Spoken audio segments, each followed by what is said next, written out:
warahmatullahi wabarakatuh. Salam sejahtera bagi kita semua. Perkenalkan, nama saya Putri Ramadhani, mahasiswi jurusan Biologi, Fakultas Matematika dan Ilmu Pengetahuan Alam, Universitas Brawijaya.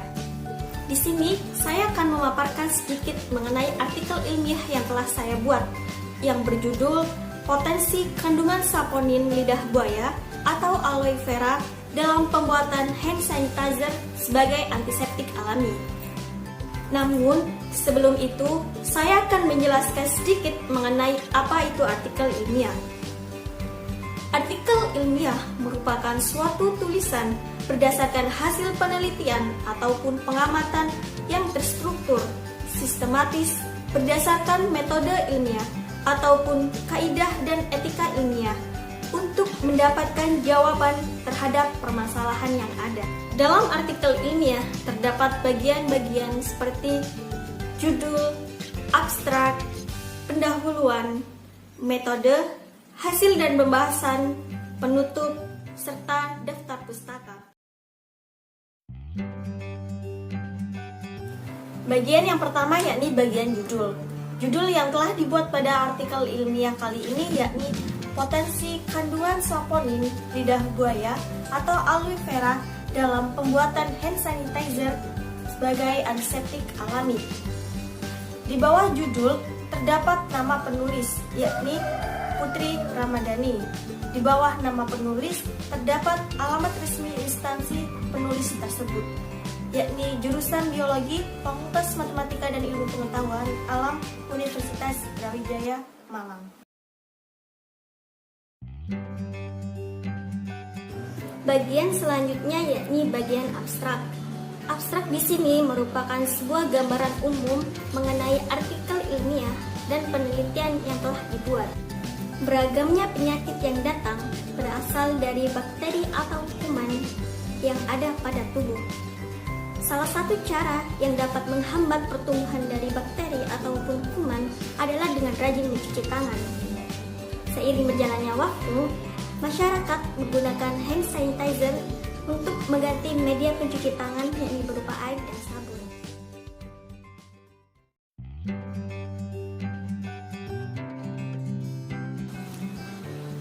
Bagian selanjutnya yakni bagian pendahuluan. Dalam pendahuluan ini berisi latar belakang masalah, rumusan masalah, dan tujuan. Adapun hal yang melatar belakangi penyusunan artikel ilmiah kali ini yakni semakin banyaknya masyarakat Indonesia yang kurang sadar dan memperhatikan kebersihan diri.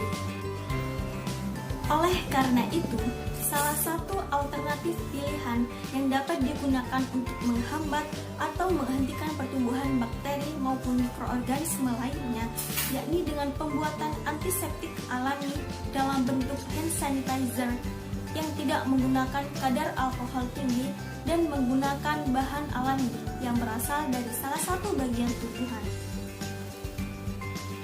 Rumusan masalah yang telah dibuat yakni yang pertama, apa kandungan dari lidah buaya yang dapat digunakan sebagai antiseptik alami?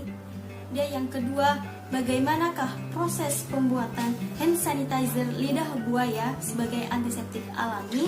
Dan yang ketiga, yakni apakah hand sanitizer dari lidah buaya efektif dalam mengurangi jumlah bakteri? Dan tujuan dari penulisan artikel ilmiah yang telah dibuat yakni yang pertama, mengetahui kandungan dari lidah buaya yang dapat berpotensi sebagai zat antibakteri. Dan yang kedua, mengetahui proses pembuatan antiseptik alami dalam bentuk hand sanitizer berbahan baku gel lidah buaya atau aloe vera. Dan yang ketiga yakni memberikan solusi alami yang praktis dan efektif dalam mengurangi jumlah bakteri.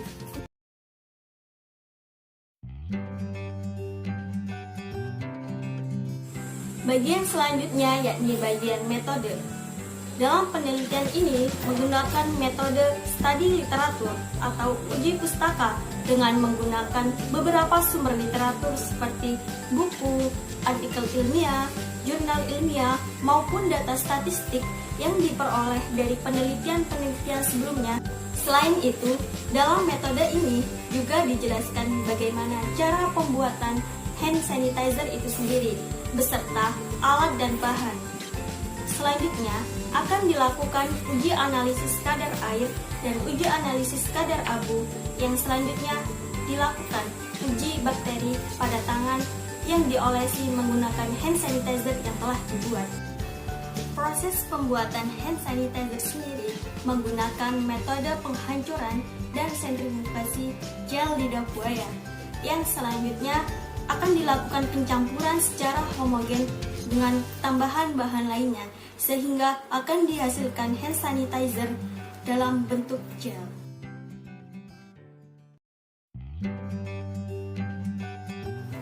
Hasil dalam penelitian kali ini yakni berupa keberhasilan dalam proses pembuatan hand sanitizer dan keefektifannya dalam menghambat pertumbuhan bakteri yang dilakukan dengan uji analisis kadar air dan kadar abu serta uji bakteri pada tangan yang diolesi gel lidah buaya tersebut. Hasil dari uji analisis kadar air itu sendiri menghasilkan sebesar kurang lebih 99,2%, dan menurut literatur Said dan Yakub pada tahun 2003 mengungkapkan bahwa kadar air pada lidah buaya sebesar kurang lebih 99,5%. Selanjutnya, untuk analisis hasil kadar abu pada gel lidah buaya dihasilkan kurang lebih 0,1273%, dan menurut literatur Larson pada tahun 2005 yakni sebesar kurang lebih 0,1275%. Hal itu sesuai dengan literatur yang telah didapatkan dari penelitian sebelumnya. Berdasarkan hasil uji analisis bakteri yang telah dilakukan, didapatkan hasil bahwa tangannya tidak diolesi dengan gel lidah buaya atau hand sanitizer. Didapatkan hasil bahwa selama 24 jam terdapat 109 koloni bakteri, dan dalam waktu 48 jam terdapat 127 koloni bakteri. Sedangkan untuk tangan yang telah diolesi oleh gel lidah buaya atau hand sanitizer, dalam waktu 24 jam terdapat 61 koloni bakteri, dan dalam waktu 48 jam terdapat 83 koloni bakteri. Dalam waktu 24 jam dihasilkan selisih jumlah koloni bakteri sebesar 48, dan dalam waktu 48 jam dihasilkan selisih bakteri sebesar 44 koloni bakteri. Dari hal tersebut dapat dilihat bahwa terjadi penurunan jumlah koloni bakteri, yakni kurang lebih sebesar 37,7%. Penurunan jumlah bakteri diduga akibat kandungan senyawa metabolik sekunder yang terdapat pada gel lidah buaya seperti tanin, flavonoid, polifenol, juga saponin. Menurut Rajput, dalam penelitiannya pada tahun 2009 memaparkan bahwa saponin merupakan senyawa yang paling banyak ditemukan pada gel lidah buaya. Saponin ini akan bekerja membentuk sebuah ikatan polimer yang kuat yang nantinya akan menyebabkan sel mikrobia tersebut mengalami kekurangan nutrisi, sehingga nantinya pertumbuhan bakteri tersebut akan terhambat atau bahkan mati. Penelitian tersebut didukung oleh Arianti pada tahun 2012 yang memaparkan bahwa kandungan saponin dalam ekstrak gel lidah buaya mampu menghambat pertumbuhan bakteri Staphylococcus aureus dan bakteri Escherichia coli pada penelitiannya tersebut. Kuantitas dalam penggunaan gel lidah buaya juga berpengaruh terhadap keefektifannya dalam membunuh bakteri. Semakin banyak kuantitas gel lidah buaya yang digunakan, maka pertumbuhan bakteri akan mengalami penurunan yang sangat cepat.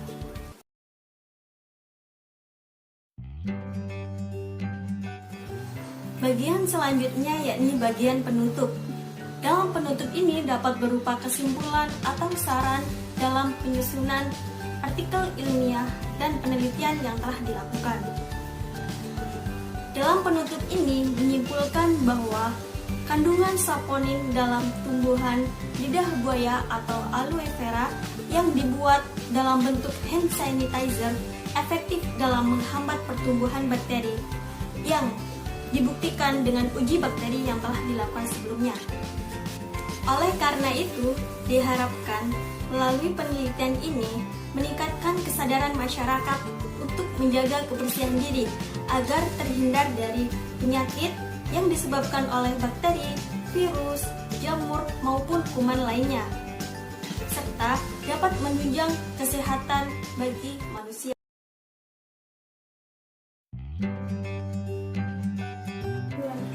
Bagian yang terakhir yakni bagian daftar pustaka. Berikut merupakan sumber literatur yang digunakan penulis dalam menyusun artikel ilmiah tersebut. Sekian pemaparan hasil artikel ilmiah yang telah saya buat. Terima kasih kepada teman-teman yang telah memperhatikan, dan saya mengucapkan terima kasih kepada Ibu Trisna Andarwulan selaku dosen pengampuh mata kuliah Bahasa Indonesia. Apabila ada kesalahan kata, pengucapan maupun perbuatan yang telah saya perbuat, mohon dimaafkan. Wassalamualaikum warahmatullahi wabarakatuh.